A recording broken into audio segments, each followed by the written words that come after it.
এক বছর ধরে ছক কষে দুলাল সরকারকে খুনের পরিকল্পনা। গত 2 মাস ধরে মালদায় ঘাঁটি গেড়েছিল সুপারি কিলাররা। মালদা হত্যাকাণ্ডে পুলিশের হাতে চাঞ্চল্যকর তথ্য। তৃণমূল নেতাকে খুনের জন্য 50 লক্ষ টাকা সুপারি, দুষ্কৃতীদের থাকা খাবার সব বন্দোবস্ত করেছিলেন নরেন্দ্রনাথ তিওয়ারি। পুলিশ সূত্রে এমনই খবর পাওয়া যাচ্ছে। সরাসরি আমাদের প্রতিনিধি ময়ূক ঠাকুর চক্রবর্তী আমাদের সঙ্গে রয়েছেন। ময়ূক, একেবারে চাঞ্চল্যকর যে তথ্য উঠে এসেছে যে 1 বছর ধরে এই খুনের পরিকল্পনা করা হচ্ছিল, কিন্তু এই খুনের পরিকল্পনা ঠিক কিভাবে করা হয়েছিল, কারা কারা শুরু থেকেই যুক্ত ছিলেন, কি জানা যাচ্ছে পুলিশ সূত্রে? দেখো, পুলিশ আধিকারিকরা যেটা পাচ্ছেন যে 2022 সালের একটা নির্বাচন, তারপর থেকে তো নরেন্দ্রনাথ তিওয়ারির একটা গ্রাজ জেনারেট হয়েছিল তৃণমূলের জেলা সহসভাপতির ওপর। কিন্তু গত 1 বছর ধরে এই নরেন্দ্রনাথ তিওয়ারি সে কিন্তু এই তৃণমূলের জেলা সহসভাপতি তাকে মার্ডার করার প্ল্যান করছে, এমনই তথ্য প্রমাণ পুলিশের হাতে এসেছে। শুধু তাই নয়, গত 2 মাস ধরে মালদা শহরেই ঘাঁটি গেড়েছিল এই দুলাল খুনে যে সমস্ত অভিযুক্ত আততায়ী, যারা বিহারের কাটিহার এবং বিভিন্ন জায়গা থেকে অ্যারেস্ট হয়েছে। এই আততায়ীরা অ্যাসেম্বলড হয়ে এক জায়গায় গত 2 মাস ধরে ছিল এবং সেখানে বসে তারা রেকি, যাবতীয় পরিকল্পনা, কিভাবে অ্যাটাক করা হবে, যাবতীয় সমস্ত ব্লুপ্রিন্ট গত 1.5-2 মাস ধরে মালদা শহরে থেকে প্ল্যান করে তারপর কিন্তু দুলাল সরকারের উপর আক্রমণের ঘটনা বা তাকে নৃশংসভাবে খুনের ঘটনা ঘটে।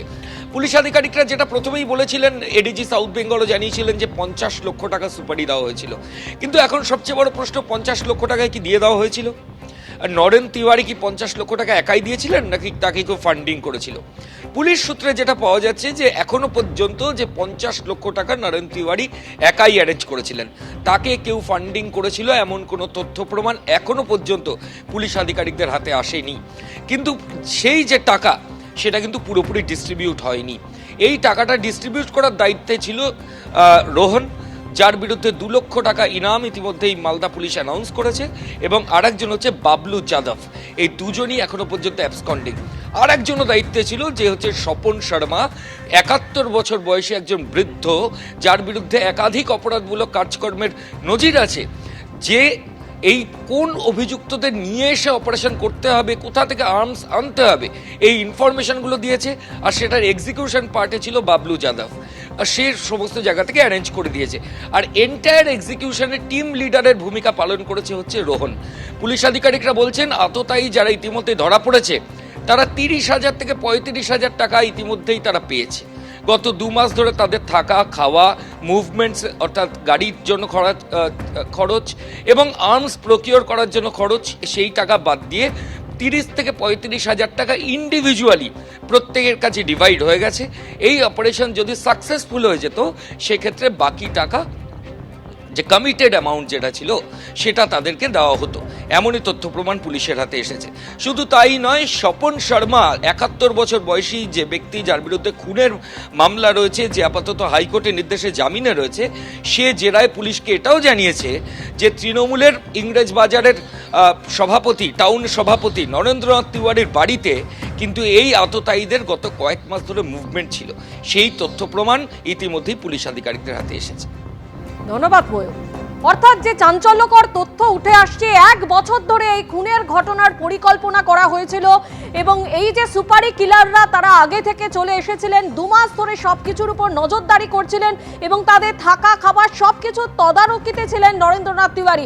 ইতিমধ্যে আরও বেশ কিছু প্রশ্নের উত্তর যা এখনো অধরা, এবং সেই উত্তর পাওয়া যেতে পারে যাদের কাছ থেকে বলে পুলিশ মনে করছে সেই রোহন, রজক এবং বাবলু যাদব, তাদের কিন্তু এখনো কোনো খোঁজ পায়নি পুলিশ। তারা এখনো অধরা রয়েছে। উল্টে পুলিশকে বিভ্রান্ত করতে বারবার ডেরা বদল করছে এই 2 অভিযুক্ত। শিলিগুড়ি থেকে নেপাল, উত্তরপ্রদেশ পালিয়ে বেড়াচ্ছে 2 অভিযুক্ত, পুলিশ সূত্রে এমনই খবর। অন্যদিকে আশরাফ খান নামে আরও এক শুটারের খোঁজ চালাচ্ছে পুলিশ। মিশন ব্যর্থ হলে আশরাফের উপর দায়িত্ব ছিল মৃত্যু নিশ্চিত করার, পুলিশ সূত্রে এমনই খবর। আমার মনে হয় না শুধু এই দুজনই আছে, এর সাথে আরও কিছু মানুষ থাকতে পারে, এটা আমার মনে হচ্ছে। সেই মানুষগুলো কি দলেরই মানুষ, দলেরই নেতা? হতে পারে, হতে পারে। বিরোধী রাজনৈতিক দলের কি কোনো কারণ ছিল দুলালবাবুকে খুন করার? কখনোই না। বিরোধী দলের কারোই কোনো প্রয়োজন ছিল না, কারণ তারা তাদের মানে দুলাল সরকারের প্রতি কোনো হিংসা বা কোনো কিছুই ছিল না, কারণ বিরোধী দলের মানুষও জানতো যে দুলালবাবু প্রত্যেকটি মানুষের পাশে দাঁড়ায় এবং যে যখনই যে কোনো প্রয়োজনে তার কাছে আসলে তার দ্বারা যদি সম্ভব হয় সেই কাজটা করে দেওয়ার, সেটা সে তার নিজের এখতিয়ারের মধ্যে থেকে সেই কাজটা করে দেয়। এবং তার জন্য বিরোধীরাও আমরা দেখেছি যে তার জন্য চোখের জল ফেলেছে এবং বিরোধীরাও কিন্তু তার পাশে এসে দাঁড়িয়েছে। তাহলে দলেরই অন্দরের কেউ আছে, কোনো বড় হতে পারে সেটা পুলিশ বার করবে।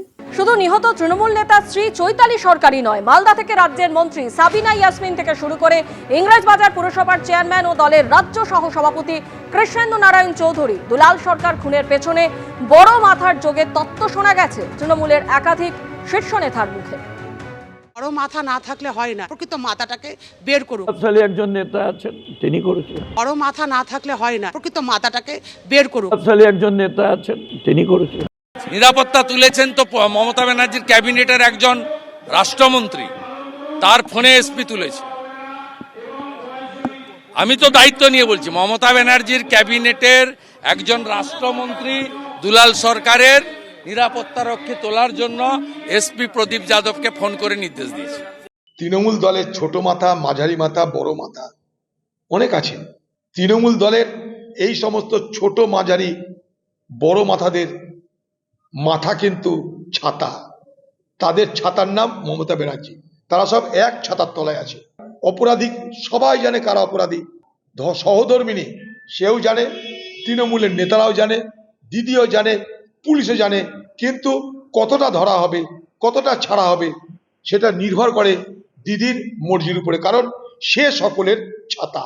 তদন্ত যে গতিতে এগোচ্ছে সবাই দেখতে পাচ্ছে যে তদন্ত দ্রুত সম্পন্ন হবে, দোষীরা চিহ্নিত হবে এবং সেই দোষীদের মধ্যে কেউ যদি আমাদের দলের সাথেও যুক্ত থেকে থাকে, সে যে পার পাবে না, সে যে রেহাই পাবে না, সেটাও কিন্তু ইতিমধ্যে বিভিন্ন গৃহীত পদক্ষেপের মধ্যে দিয়ে প্রমাণিত।